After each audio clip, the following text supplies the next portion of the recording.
Meu nome é Rogério e sou caminhoneiro desde que me entendo por gente. Essa estrada sempre foi minha segunda casa. Mas tem coisas que a gente vive e nunca esquece, e o que aconteceu naquela noite foi uma delas. Até hoje, me dá arrepio só de contar. Era inverno, madrugada, e a estrada parecia um deserto. A neblina era tão densa que mal dava para enxergar 2 metros à frente. O frio era de bater o queixo, e o silêncio, aquele silêncio me fazia sentir como se eu fosse o único ser vivo no mundo. Eu voltava para casa depois de uma entrega longa, já passava das 3 da manhã, e minha cabeça pesava de cansaço, mas a saudade da Clarice e dos meus filhos era mais forte do que o sono. Enquanto dirigia, algo chamou minha atenção. Lá na frente, um restaurante com luzes acesas. A placa dizia, Restaurante Recanto Feliz. A luz da fachada piscava, quase morrendo, mas parecia convidativa, como um refúgio no meio daquele vazio. Eu não via nenhum outro sinal de vida há horas, então decidi parar. Precisava de café e, sinceramente, de um banheiro. O estacionamento estava vazio, exceto por uns 2 carros velhos. Nada demais, pensei. Entrei no restaurante. Cara, o lugar tinha algo estranho. Não sabia o que era, mas senti no mesmo instante. As paredes eram decoradas com quadros antigos, e o cheiro de comida fresca estava no ar, mas havia algo errado. O mais estranho eram as pessoas. Havia umas 5 ou 6 mesas ocupadas, mas ninguém falava nada. Todos me olhavam, e não era um olhar de curiosidade. Era como se soubessem de algo que eu não sabia. O garçom, magro e com olheiras fundas, me apontou o banheiro sem nem perguntar nada. Apenas deu um sorriso esquisito e virou as costas. No banheiro, a coisa piorou. O espelho estava todo manchado, e as paredes tinham rachaduras que pareciam formar desenhos estranhos, quase como rostos. Mas eu precisava ir. O som da torneira pingando era o único barulho no lugar. Mas, do nada, ouvi meu nome. Rogério. Era uma voz baixa, quase um sussurro. Olhei para trás, mas não tinha ninguém. Engoli seco e lavei o rosto. Minha cabeça devia estar pregando peças por causa do cansaço. Decidi que era hora de ir embora. Só que, quando voltei para o salão, o restaurante tinha mudado completamente. O lugar que eu tinha acabado de sair estava irreconhecível. Tudo estava em ruínas. As luzes que antes iluminavam o ambiente estavam apagadas, deixando o espaço mergulhado em sombras. As mesas e cadeiras estavam tombadas, algumas quebradas. O cheiro de comida fresca havia sido substituído por um odor forte de mofo e ferrugem. Minha respiração ficou pesada. Tentei me convencer de que era algum tipo de brincadeira, mas não fazia sentido. Olhei para as paredes, que agora estavam descascadas e cobertas de manchas escuras. Um dos quadros que antes decoravam o lugar estava torto, e parecia que os olhos da pintura estavam me observando. Isso não é real. Não pode ser real. Murmurei mais para me convencer do que qualquer outra coisa. Me virei para a porta de saída. Só queria ir embora dali. Dei um passo apressado, mas tropecei em algo no chão. Olhei para baixo e vi um prato quebrado, com manchas escuras que pareciam sangue seco. Meu estômago revirou. A vontade de correr era mais forte que o medo de parecer um louco. Do lado de fora, o ar estava ainda mais gelado. A neblina parecia ter engolido tudo ao redor, e o silêncio era opressor. Meu caminhão estava exatamente onde eu tinha deixado, mas agora parecia deslocado, como se estivesse estacionado em outro mundo. Comecei a andar em direção a ele, mas foi aí que ouvi o som de pneus na estrada.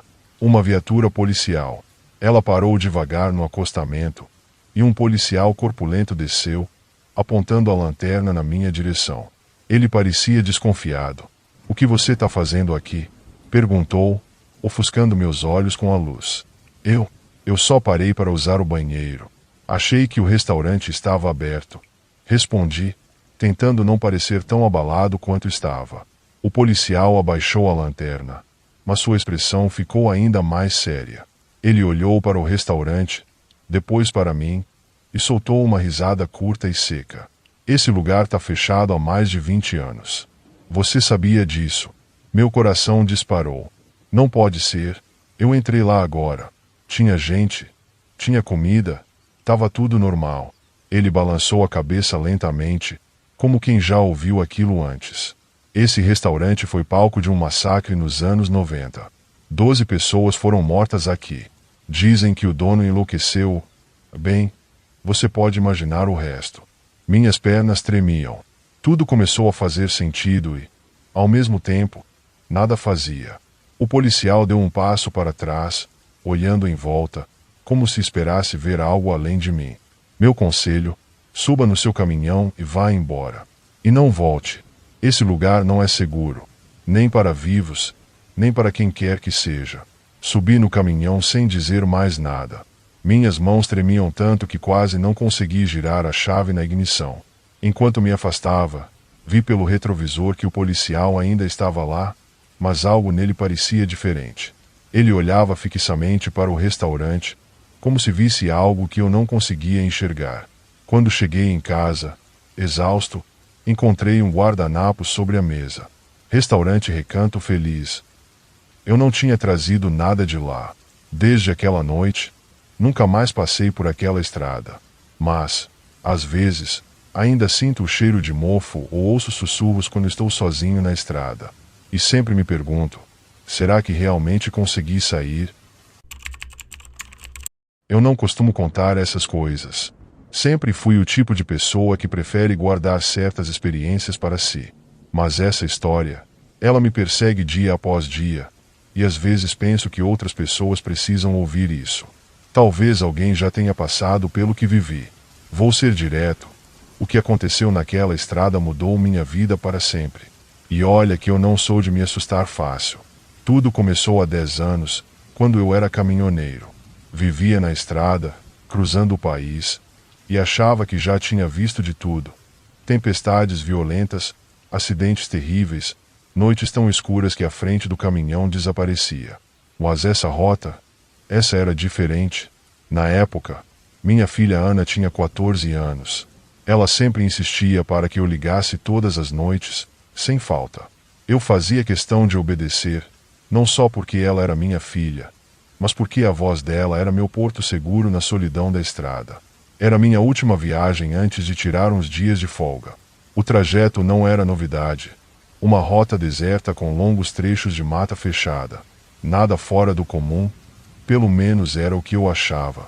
Na primeira noite, depois de dirigir 12 horas, parei em um posto isolado para abastecer e esticar as pernas. A iluminação do local era fraca, quase inexistente. Enquanto abastecia, notei algo estranho. Uma mulher parada ao lado de uma cerca, quase engolida pela escuridão. Ela usava um vestido branco, mas estava tão imóvel que parecia uma estátua. Deve estar esperando carona, pensei, tentando ignorar a sensação de que algo estava errado. Quando voltei ao caminhão, um bilhete estava preso no retrovisor. Você não deveria estar aqui. Meu sangue gelou. Olhei ao redor, mas não havia ninguém. A mulher que eu vira antes havia sumido. Tentei me convencer de que era só uma brincadeira idiota, mas a tensão ficou comigo durante todo o trajeto. Na segunda noite, parei em um posto numa cidadezinha esquecida no mapa. Enquanto tomava café, a vi novamente. A mesma mulher. Dessa vez, estava sob a sombra de uma árvore, mas algo nela parecia errado. Seu rosto estava desfocado, como se não pertencesse à realidade. Quando voltei ao caminhão, outro bilhete me esperava. Saia da estrada. A sensação de estar sendo observado era insuportável. Liguei para Ana, tentando disfarçar meu nervosismo. Pai, você precisa descansar. Está cansado, só isso, disse ela, tentando me tranquilizar. Mas, no fundo, eu sabia que havia algo muito errado. Na terceira noite, tudo piorou. Eu estava em um trecho ainda mais isolado da estrada quando percebi algo pelo retrovisor, um carro velho, com faróis fracos, me seguindo de perto. Achei estranho, mas continuei dirigindo. O carro se aproximou até emparelhar comigo. O motorista era ela, a mulher do vestido branco. Mas agora, seu rosto estava totalmente distorcido. Seus olhos eram buracos negros, vazios e profundos. Ela jogou o carro contra o meu caminhão. Tentei desviar, mas quase perdi o controle do veículo. Quando consegui parar, outro bilhete estava no painel. Você não vai escapar. Minha mente estava em pedaços. Liguei para Ana de novo. Pai, você precisa sair dessa rota. Agora, disse ela, sua voz cheia de preocupação. Decidi parar em um restaurante de beira de estrada. Precisava de um café e, talvez, de alguém para conversar. Foi lá que conheci Clóvis, um caminhoneiro experiente. Perguntei, com cuidado, se ele já tinha visto algo estranho por aquelas bandas. Ele me encarou por um momento e respondeu com um tom grave. Você tá falando da mulher da estrada, né? Minha espinha gelou. Eu não tinha mencionado nada sobre uma mulher. Ele continuou. Essa história corre por aqui há décadas. Dizem que ela morreu num acidente, mas nunca descansou. Ela caça quem invade a estrada dela. E, quando ela aparece, é porque você já está marcado. Tentei rir, mas era óbvio que ele falava sério. Ele me aconselhou, termina essa entrega rápido e nunca mais volta. Na quinta noite, uma tempestade caiu. A estrada estava escorregadia e a visibilidade quase nula. Enquanto dirigia, vi as luzes do carro velho novamente. Ele estava atrás de mim, mas, desta vez, não era só isso. A mulher apareceu na estrada, diretamente na minha frente. Seus braços estavam abertos e seu sorriso distorcido era um aviso. Tentei desviar, mas o caminhão derrapou e saiu da pista. Saí do veículo tremendo e lá estava ela. Dessa vez, sua figura era quase translúcida, como se estivesse entre o real e o imaginário. Sua voz, cheia de ódio e dor, ecoou pela chuva. Você cruzou o limite. Agora essa estrada é sua também. Antes que eu pudesse reagir, senti uma força me puxando para trás. Tudo ficou escuro. Acordei com sirenes e luzes piscando. Policiais e bombeiros me cercavam. Contei uma versão simples. Perdi o controle por causa da chuva. Quem acreditaria no que realmente aconteceu? Fui levado ao hospital, mas sabia que algo dentro de mim havia mudado. Meses depois, ao pegar a jaqueta que usava naquela noite, encontrei um bilhete no bolso. Agora você é o guardião. Nunca mais dirigi um caminhão. Nunca voltei àquela rota, mas ainda sinto que, de alguma forma, parte de mim está presa naquela estrada, à espera de quem cruzará o limite. Eu sempre fui acostumado a encarar longas viagens, especialmente à noite. Meu nome é Felipe e já vi muita coisa bizarra pelas estradas do Brasil. Mas nada chega perto do que aconteceu naquela viagem. Era um frete simples, de São Paulo para Curitiba. A família parecia gente boa, mas dava para sentir uma tensão no ar enquanto ajudava a carregar o caminhão. Meus olhos grudaram em uma caixa de brinquedos antiga. Sabe aquele tipo de coisa que parece ter saído direto de um filme de terror? Era ela. A madeira estava toda arranhada, cheia de marcas, e o cheiro tinha algo estranho. Mas, trabalho é trabalho. Lacrei a caixa junto com o resto da carga e parti, sem nem imaginar o que estava por vir. A viagem começou tranquila, era só eu, o som do motor e as estrelas. Mas, lá pelas tantas, quase 1 da manhã, escutei umas batidas na traseira do caminhão. Droga, será que amarraram mal alguma coisa? Pensei. Parei no acostamento, peguei a lanterna e fui dar uma olhada. Quando abri a traseira, meu coração quase parou. A caixa de brinquedos estava aberta e os brinquedos, espalhados pelo chão do caminhão. Que merda é essa? Falei alto, tentando convencer a mim mesmo de que era só um acidente. Juntei tudo rapidinho, fechei a caixa e garanti que estava bem lacrada de novo. Mas, sabe aquele calafrio que sobe pela espinha? Era isso. Voltei para a cabine e continuei a viagem. Mas o medo já estava sentado ao meu lado. A estrada estava deserta, e só dava para ouvir o ronco do motor. Foi aí que, do nada, um som começou. Não eram as batidas dessa vez, era um cantarolar baixinho, meio desafinado, como a voz de uma criança brincando. Meu corpo inteiro gelou. Olhei para os lados, desliguei o rádio e fiquei tentando entender. De onde está vindo isso? O som parecia estar dentro da cabine. Meu coração estava disparado, mas eu precisava continuar. Resolvi parar num posto de gasolina para respirar e verificar a carga mais uma vez. Quando abri o caminhão, lá estava ele, um ursinho velho, bem no meio do corredor. Eu sabia que tinha guardado ele na caixa. Mais uma vez, senti aquele calafrio. Tentei ignorar, coloquei o ursinho de volta, fechei o caminhão e reforcei os lacres. É só coisa da minha cabeça, pensei. Mas eu estava errado. Muito errado. Tentei seguir viagem como se nada tivesse acontecido. A estrada estava cada vez mais deserta e isso só piorava as coisas. O som do cantarolar parecia ter ficado para trás, mas eu não conseguia tirar aquele ursinho da cabeça. Era como se ele estivesse olhando para mim quando o peguei no caminhão. Só de lembrar, minha mão suava no volante. Lá pelas 3 da manhã, o cantarolar voltou. Mas, dessa vez, era pior. Agora parecia que vinha do rádio. Desliguei de novo, mas o som continuava. Meus olhos estavam grudados no retrovisor, esperando, sei lá, alguma coisa aparecer. E então vi uma sombra no fundo do caminhão, passando rápido entre as caixas. Meu sangue gelou. Pisei no freio com tudo e parei no meio da estrada. Eu precisava saber o que estava acontecendo. Peguei a lanterna e fui de novo para a traseira do caminhão. Mas, dessa vez, o medo era diferente. Era como se algo me dissesse: não abra, mas eu abri. As caixas estavam do jeito que eu deixei. Exceto, claro, pela maldita caixa de brinquedos.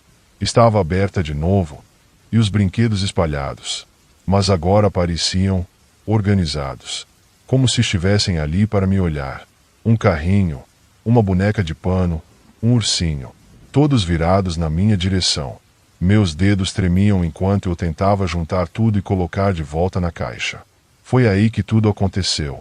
Assim que coloquei o último brinquedo na caixa, as portas do caminhão bateram com força atrás de mim. Tentei abrir, mas estavam trancadas. Ei, quem tá aí? Eu gritava, mas só ouvia silêncio. Até que começaram as risadas. Risadinhas de criança, misturadas com sussurros. Meu coração parecia que ia explodir. Puxava as portas, socava, chutava, mas nada adiantava. E então eu vi.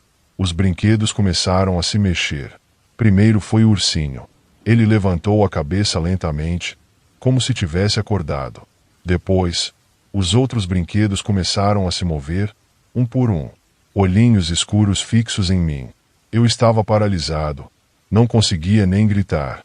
As risadas ficaram mais altas e eu senti algo tocar minha perna. Quando olhei para baixo, o carrinho estava ali, encostando na minha bota. Eu gritei, chutei ele longe e corri para o fundo do caminhão, mas tropecei e caí no meio das caixas. Foi aí que a lanterna apagou. Tudo ficou escuro. No meio do breu, vi uma luz fraca. Mas não era a lanterna. Era o ursinho, segurando uma vela. Ele parecia sorrir para mim. Eu não sei quanto tempo fiquei lá dentro. Tudo que lembro é da luz da vela tremendo, enquanto os brinquedos se mexiam ao meu redor. As risadas das crianças ficavam cada vez mais altas e eu me encolhi num canto, tentando evitar qualquer contato com aquelas coisas. Meu coração batia tão rápido que achei que ia desmaiar. De repente, ouvi algo diferente. Batidas na parte de fora do caminhão. Não eram como as que eu ouvi antes. Eram fortes, urgentes, de alguém querendo entrar. Tem alguém aí dentro? Tá tudo bem. Era uma voz de homem. Um policial, pelo som. Nunca senti tanto alívio na vida. Comecei a gritar e bater na parede do caminhão. Aqui, me tira daqui. As portas se abriram com um barulho ensurdecedor e a luz da lanterna do policial me cegou. Você tá bem? Ele perguntou enquanto me puxava para fora.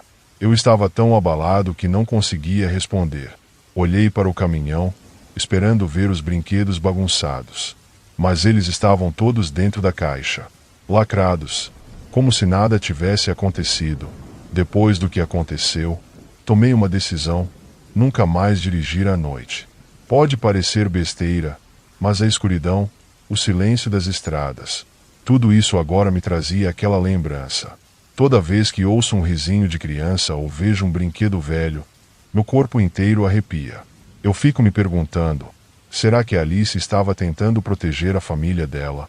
Será que ela queria avisar alguma coisa? Ou será que ela só queria brincar mais uma vez? Eu nunca vou saber. O que eu sei é que algo ficou comigo. Não os brinquedos, não a caixa, mas aquela sensação, uma presença, uma pergunta que nunca vai ter resposta. E aí, à noite, quando fecho os olhos e tento dormir, às vezes eu ouço, bem de longe, quase inaudível, mas lá está, um cantarolar suave, como se estivesse me lembrando. Eu ainda estou aqui,